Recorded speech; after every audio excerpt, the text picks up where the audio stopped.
নমস্কাৰ প্ৰিয় বন্ধু বান্ধৱীসকল ৰাতিপুৱা শুই উঠি ঘৰৰ মুখ্য দুৱাৰৰ সন্মুখত কি কাম কৰিব পাৰিলে জীৱনত দৰিদ্ৰতাৰ সন্মুখীন হ'বলগীয়া নহয় এনে কি বস্তু আছে যদি সেই বস্তু ঘৰৰ মুখ্য দুৱাৰৰ ওপৰত লগাই থব পৰা হয় তেনে সেইখন ঘৰত কেতিয়াও ঋণাত্মক শক্তিয়ে বেয়া প্ৰভাৱ পেলাব নোৱাৰে লগতে তন্ত্ৰমন্ত্ৰ বা কোলা যাদুৰ প্ৰভাৱে একো হানি বিঘিনি কৰিব নোৱাৰে বাস্তুশাস্ত্ৰত এনে কি বস্তু আছে যি খাদ্য খাই যাব পাৰিলে যদি সেই খাদ্য খাই কোনো কামত যোৱা হয় সেই কামৰ বিফলতা কেতিয়াও নাহে খালি মুখে কেতিয়াও ঘৰলৈ উভতি আহিব নালাগে হিন্দু শাস্ত্ৰত এনে কি বস্তুৰ কথা উল্লেখ আছে যি বস্তু নিজৰ পকেটত অকণমান লৈ ফুৰিব পাৰিলে শত্ৰুৱে আপোনাৰ সন্মুখত একো শত্ৰুতা কৰিব নোৱাৰে এইসমূহ কথা যদি আপুনি জানিব বিচাৰে তেনে আজিৰ ভিডিঅ'টো আধা চাই এৰি যোৱাৰ কথা বা স্কিপ কৰি চোৱাৰ কথা ভুলতো নাভাবিব যদি আপুনি ভিডিঅ'টো ভালকৈ চাই কথাসমূহ জানি কাৰ্যক্ষেত্ৰত ব্যৱহাৰ কৰিব পাৰে তেনে আপোনাৰ ঘৰখনে স্বৰ্গপুৰীৰ দৰে সুখ লাভ কৰিব পাৰিব আৰু আপুনি সকলোতকৈ সুখী ব্যক্তি হ'ব পাৰিব প্ৰিয় বন্ধু বান্ধৱীসকল এইখিনি কথা কোৱাৰ আগতেই আপোনাক এটি সৰু অনুৰোধ জনাওঁ ভিডিঅ'টো যদি ভাল পায় তেনে এটা লাইক কৰাৰ লগতে কমেণ্ট বক্সত জয় মা লক্ষ্মী বুলি লিখিবলৈ কেতিয়াও নাপাহৰিব আৰু যদি আমাৰ চেনেললৈ প্ৰথম আহিছে তেনে চেনেলটো ছাবস্ক্ৰাইব কৰাৰ লগতে অন্য 10 জনে উপকৃত হোৱাকৈ ভিডিঅ'টো শ্বেয়াৰ কৰিবলৈ অনুৰোধ জনালোঁ এনে কিছু কাম আছে যিসমূহ কাম যদি ৰাতিপুৱা শুই উঠি ঘৰৰ মুখ্য দুৱাৰৰ সন্মুখত কৰিব পৰা হয় তেনে জীৱনত কেতিয়াও সমস্যাৰ সন্মুখীন হ'বলগীয়া নহয় আৰ্থিক দিশত উন্নতি কৰাৰ লগতে আপুনি সকলোবোৰ দিশত সফলতা আনিব পাৰে আৰ্থিক দিশত উন্নতি কৰাত আপোনাক কোনেও বাধা দি ৰাখিব নোৱাৰে ঘৰলৈ ধন সম্পত্তিৰ অহাৰ পথ একেবাৰে সহজ হৈ পৰে কথাখিনি আপুনি বিশ্বাস কৰক বা নকৰক বাস্তৱতাত হয়তো এয়া একেবাৰে সত্য এখন ঘৰৰ মুখ্য দুৱাৰৰ যথেষ্ট মহত্ব আৰু ক্ষমতা আছে বাস্তুশাস্ত্ৰ মতে ঘৰৰ বাকী দুৱাৰসমূহ যেনেকুৱাই নহওক লাগিলে আপুনি ঘৰৰ মুখ্য দুৱাৰখন আন দুৱাৰতকৈ অলপ ডাঙৰ কৰিব লাগে আৰু দুখলপীয়া কৰি ল'ব লাগে ঘৰৰ মুখ্য দুৱাৰৰ এক পাত্তা হোৱাত কিছু অসুবিধা আছে অন্যথা সেইখন ঘৰত বাস্তু দোষৰ প্ৰভাৱ বেছি পৰে বুলি বিশ্বাস কৰা হয় ইয়াৰ উপৰিও ঘৰৰ মুখ্য দুৱাৰখনৰ সন্মুখভাগ সদায় পৰিষ্কাৰ পৰিচ্ছন্ন কৰি ৰাখিব লাগে দুৱাৰৰ সন্মুখত কেতিয়াও জোতা চেণ্ডেল বা জোঠা বস্তু ৰাখি থ'ব নালাগে কাৰণ ঘৰৰ যিখন মুখ্য দুৱাৰ থাকে সেই দুৱাৰেদিয়ে ঘৰলৈ লক্ষ্মী মাতাৰ প্ৰৱেশ হয় বাস্তুশাস্ত্ৰ অনুসৰি ঘৰৰ মুখ্য দুৱাৰখন সঠিক দিশত থকাটো অত্যন্ত গুৰুত্বপূৰ্ণ হয় ঘৰৰ মুখ্য দুৱাৰখনেই ঘৰখনৰ সুখ সমৃদ্ধিৰ কাৰক সেয়েহে ৰাতিপুৱা শুই উঠি দুৱাৰ মেলাৰ সময়ত ঘৰত মহিলাগৰাকীয়ে কিছুমান কাম কৰিব লাগে যি কামৰ ফলত গৃহত গৃহলক্ষ্মী প্ৰৱেশৰ সুবিধা হয় ৰাতিপুৱা শুই উঠি দুৱাৰ খোলাৰ লগে লগেই দুৱাৰৰ চাৰিওফালে অলপমান পানী ছটিয়াব লাগে যদি ঘৰত গংগাজল থাকে তেনে সেই গংগাজল ছটিয়াব পাৰিলে অতি মংগলজনক হয় পুৱা সেই গংগাজল ছটিয়াব পাৰিলে দিনটোলৈ ঘৰখন শুদ্ধ হৈ থাকে পুৱা শুই উঠি দুৱাৰ মেলাৰ পাছত কৰা এই কামৰ ফলত ৰাতি যি ঋণাত্মক শক্তিৰ প্ৰভাৱ ঘৰৰ ভিতৰলৈ প্ৰৱেশ কৰিবৰ বাবে আহি থাকে সেইসমূহ আঁতৰি যায় ফলস্বৰূপে ঘৰখনলৈ পবিত্ৰতা আহে আৰু যোগাত্মক শক্তিসমূহে প্ৰাণ পাই উঠে প্ৰতিদিনে কৰা এই কামৰ ফলত ঘৰৰ পৰা দৰিদ্ৰতা দূৰ হোৱাৰ লগতে ৰোগ ব্যাধিৰ আশংকা কম হয় ঘৰখনত সুখ সমৃদ্ধিৰে ভৰি পৰে অন্যফালে যিগৰাকী মহিলাই এই কাম কৰে তেওঁৰ প্ৰতি মাতা লক্ষ্মীৰ বিশেষ কৃপা থাকে সেই মহিলাই কোনোদিন ধন টকা পইচাৰ দুখত পৰিব লগা নহয় আনহাতে শনিবাৰ আৰু দেওবাৰৰ দিনা ঘৰত ঝাৰু দিয়াৰ আগত গোটেই ঘৰখনতেই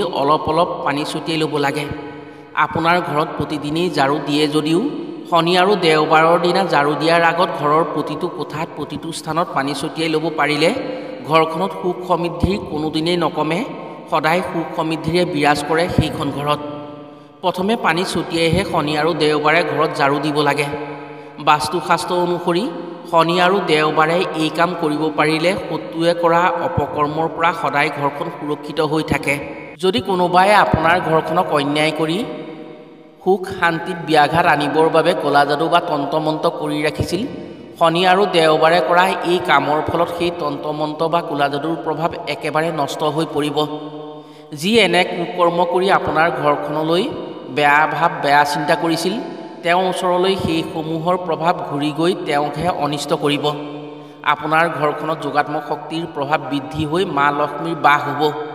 ফলস্বৰূপে আপোনাৰ ঘৰত আগতকৈ উন্নতিৰ প্ৰভাৱ বাঢ়িব। আপোনাৰ ঘৰৰ মুখ্য দুৱাৰৰ ৰঙৰ ওপৰতো ঘৰখনৰ বহু কথা জড়িত হৈ থাকে। মুখ্য দুৱাৰৰ ৰং গুলপীয়া, ৰঙা, হালধীয়া বা মেৰুণ কালাৰৰ হ'লে বেছি উপযোগী হয়। বাস্তুশাস্ত্ৰ অনুসৰি ঘৰখনৰ মজিয়াখন প্ৰতিদিনেই ৰাতিপুৱা মচিব লাগে। যদি ঘৰৰ মজিয়া প্ৰতিদিনেই মচা হয় তেনে বেমাৰ ব্যাধিৰ পৰিমাণ কম হয়। আপোনাৰ ঘৰখন যদি পৰিষ্কাৰ পৰিচ্ছন্ন কৰি মচে তেনে এটা কথা জানি থওক, বৃহস্পতিবাৰৰ বাদে অন্য বাৰত মচা পানীত অলপমান নিমখ মিহলাই যদি মচিব পাৰে তেনে আপোনাৰ ঘৰৰ সদস্যসকলৰ সৌভাগ্য বৃদ্ধি হ'ব। যদি বৃহস্পতিবাৰৰ দিনা ঘৰ মোচা পানীত অকণমান হালধি গুড়ি মিহলাই ঘৰ মচিব পাৰে তেনে ঘৰখনৰ বাবে গুৰু বৃহস্পতি সন্তুষ্ট থাকে। ফলত বিপদ বিঘিনি অপায় অমংগলৰ পৰা ঘৰখনৰ সদস্যসকল বাচি থাকিব পাৰে। আপুনি বিশ্বাস কৰক বা নকৰক, ঘৰখন মচাৰ ক্ষেত্ৰত যদি এই কাম কৰিব পাৰে তেনে গুৰু বৃহস্পতি ইমানেই সন্তুষ্ট থাকে যে কেতিয়াবা আপুনি 1 ছেকেণ্ডৰ অগা পিছাত আপোনাৰ বিপদৰ পৰা ৰক্ষা পৰিব পাৰে। সোমবাৰৰ দিনটোত যদি ঘৰৰ মহিলাগৰাকীয়ে পুৱা স্নান কৰি 8টা আম পাতেৰে এডাল মালা বনাই মুখ্য দুৱাৰৰ ওপৰত লগাব পাৰে তেনে ঘৰখনৰ সদস্যসকলৰ বিপদ বিঘিনি কাট খাই থাকে আৰু ঘৰখনৰ সদস্যসকল সৌভাগ্যশালী হয়। সোমবাৰে যদি এই কাম কৰিব পাৰে তেনে ঘৰৰ সকলো দিশত মংগলজনক হয়। পাৰিবাৰিক কণ্ডল দূৰ হৈ পতি পত্নীৰ ক্ষেত্ৰত হোৱা যিকোনো বাধা বিঘিনিয়ে আঁতৰি থাকে। হয়তো আপুনি বিয়া বাৰুৰ ক্ষেত্ৰত দেখিছে, যিখন ঘৰত বিবাহ হয় সেইখন ঘৰত প্ৰতিখন দুৱাৰত আম পাতৰ মালা বান্ধি থোৱা থাকে। ইয়াৰ অৰ্থ এয়াই যে সেই দুৱাৰেদি যাতে বিবাহিতজনৰ বাবে কোনো বিপদ বিঘিনি নাহক, সাংসাৰিক জীৱনত সুখ শান্তি আহক। এই কাম যদি আপোনাৰ ঘৰৰ মুখ্য দুৱাৰত প্ৰতি সোমবাৰে কৰে তেনে দাম্পত্য জীৱনত আপুনি মনে বিচৰা ধৰণেৰে সুখী হ'ব পাৰিব। যদি আপুনি ভাবে আপোনাৰ ঘৰত সদায় ধন টকা পইচাৰ সুখ হওক, আপোনাৰ ব্যৱসায় বাণিজ্যত অধিক ধন টকা পইচা আহক, মাতা লক্ষ্মীৰ কৃপা আপোনাৰ ঘৰত থাকক, তেনে বৃহস্পতিবাৰৰ দিনা অশোক গছৰ পাতেৰে এডাল মালা বনাই আপোনাৰ ঘৰৰ মুখ্য দুৱাৰৰ ওপৰত লগাই ৰাখক। বিশ্বাস অনুসৰি যিখন ঘৰৰ মুখ্য দুৱাৰৰ ওপৰত অশোক গছৰ পাতেৰে মালা বনাই ৰখা হয় সেইখন ঘৰলৈ যিমান ধন টকা পইচা আহে ঘৰ খালী হৈ সেই ধন টকা পইচা কেতিয়াও ওলাই নাযায়। ঘৰৰ লক্ষ্মী সদায় ঘৰতে থাকে, ফলত ধন টকা পইচাৰ ক্ষেত্ৰত কেতিয়াও আনৰ ওচৰত হাত পাতিবলগীয়া নহয়। যদি ভাবে আপোনাৰ ঘৰলৈ কাৰো নজৰ দোষ নাহক, সদায় বিপদ বিঘিনি মুক্ত হৈ ঘৰখনৰ মুখ্য দুৱাৰেদি অপশক্তিৰ প্ৰৱেশ নকৰক, তেতিয়া ঘৰৰ মুখ্য দুৱাৰৰ ভিতৰ ফালে দুৱাৰৰ ওপৰত এখন গণেশৰ ফটো লগাই ৰাখিব পাৰে। এটা কথা জানি থ'ব, দুৱাৰৰ বাহিৰ ফালে গণেশৰ ফটো ভুলতো নলগাব। শাস্ত্ৰ অনুসৰি গণেশৰ পিঠিৰ দিশত দৰিদ্ৰতা থাকে, সেয়েহে ঘৰৰ ভিতৰ ফালে মুখ পৰাকৈ দুৱাৰৰ ভিতৰ ফালে সেই ফটোখন লগাব লাগে। ইয়াৰ উপৰিও সেই ফটোত অৰ্থাৎ গণেশৰ মূৰত যদি এটা ময়ূৰ পাখি লগাই ৰাখিব পৰা হয় তেনে আপোনাৰ ঘৰখনে বাস্তু দোষৰ পৰাও মুক্ত হৈ থাকিব পাৰিব।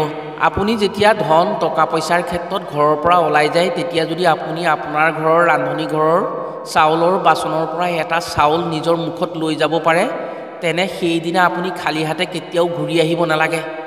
এই কাৰ্যৰ ফলত মাতা লক্ষ্মীৰ পৰম কৃপা পৰে। মাতা লক্ষ্মীৰ কৃপাত সেই কামৰ সফলতা আহে। যদি আপুনি কোনো জটিল কামত ঘৰৰ পৰা ওলাই যাওঁতে নিজৰ মূৰত তুলসী গছৰ এটা পাত লুকুৱাই লৈ যাব পাৰে তেনে সেইদিনা সেই কাম যিমান জটিল হ'লেও আপুনি কৰি আহিব পাৰিব বা যিমান জটিল কামত গ'লেও আপোনাৰ জয় হ'ব। এই কামৰ জৰিয়তে মাতা লক্ষ্মীৰ লগতে শ্ৰীহৰি বিষ্ণুৰ পৰম কৃপা পোৱা হয় আৰু শ্ৰীহৰি বিষ্ণুৰ কৃপাত সেই কামৰ সফলতা আহে।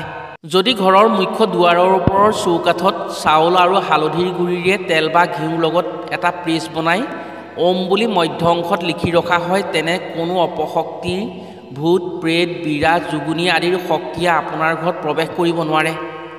যদি পাৰে মুখ্য দুৱাৰৰ ওপৰত কাঠত এই কাম নিশ্চয় কৰক। আপুনি এই কাম কৰিলে নিজেই ফলাফল পাব। প্ৰিয় বন্ধু বান্ধৱীসকল, প্ৰতিখন ঘৰৰ মুখ্য দুৱাৰৰ পোনে পোনে চোতালৰ মধ্য অংশত যদি এজোপা তুলসী গছ ৰাখিব পাৰে তেনে অত্যন্ত শুভ হয়। যদি আপোনাৰ ঘৰত নাই তেনে নিশ্চয় ইয়াৰ ব্যৱস্থা কৰিব। ইয়াৰ উপকাৰ বহু আছে। যদি এই কাম কৰি থ'ব পাৰে তেনে আপোনাৰ ঘৰখনৰ বাবে ৰোগ ব্যাধিৰ পৰিমাণ কম হ'ব। প্ৰিয় বন্ধু বান্ধৱীসকল, এখন ঘৰৰ মুখ্য দুৱাৰত যদি এইসমূহ কাম কৰি থোৱা থাকে তেনে ঘৰখনত সুখ সমৃদ্ধিয়ে বিৰাজমান হৈ থাকে।